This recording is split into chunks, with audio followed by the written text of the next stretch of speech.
Ardeleanu. Fac și eu vorbele astea grele, cu dedicație specială pentru bunul meu prieten George Branu, în amintirea măicuței lui Lidia. Dumnezeu să o odihnească în pace.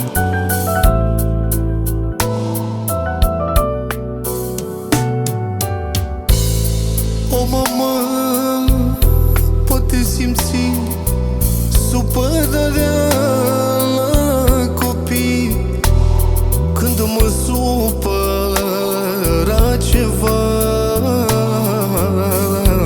Prima simțea mama mea.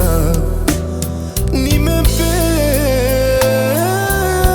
lume nu știe cum ținea mama la mine.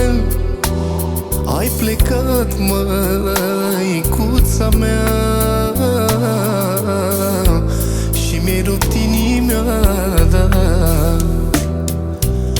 Am o vorbă de când eram mic, că mama mea nu e nimic.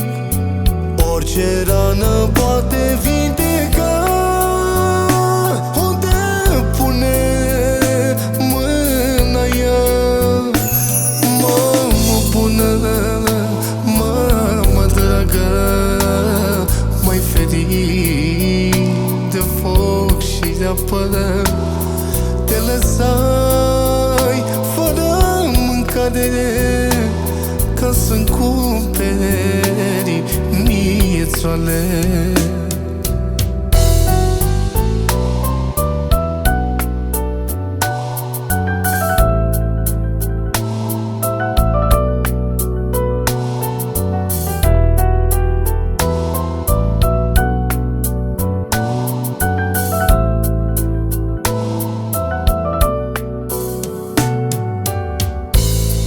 Mă rog ziua și noaptea ca s-o visez pe mama.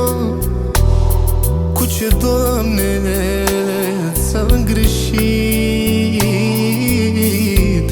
de-așa nu mai pedepsit. Am plâns ziua și noaptea, n-am ajuns la moartea ta. Dacă soarta a vrut așa ca s-o ia pe mama mea. Am o vorbă de când eram mic, că mama mea nu e nimic. Orice rană poate vindeca unde pune mâna ea. Mamă bună, mamă dragă, m-ai ferit de foc și de apă.